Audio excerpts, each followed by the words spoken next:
The Eighth Letter of Brother Lawrence. You tell me nothing new.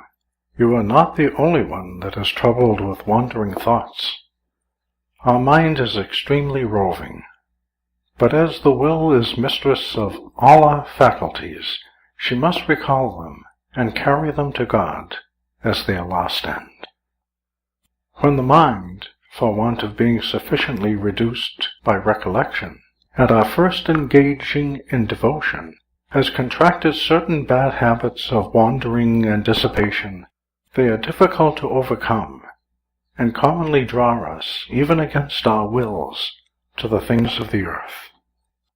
I believe one remedy for this is to confess our faults and to humble ourselves before God.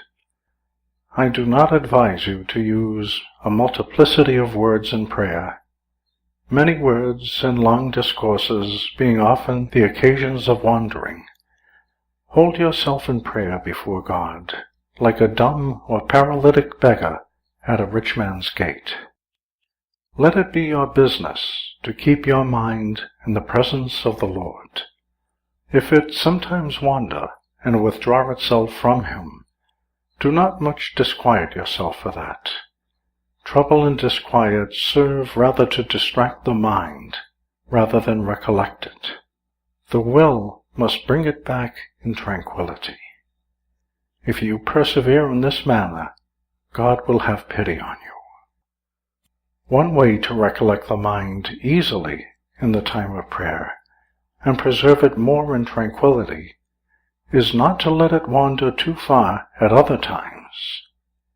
You should keep it strictly in the presence of God, and being accustomed to think of Him often, you will find it easy to keep your mind calm in the time of prayer, or at least to recall it from its wanderings. I have told you already at large, in my former letters, of the advantages we may draw from this practice of the presence of God. Let us set about it seriously and pray for one another.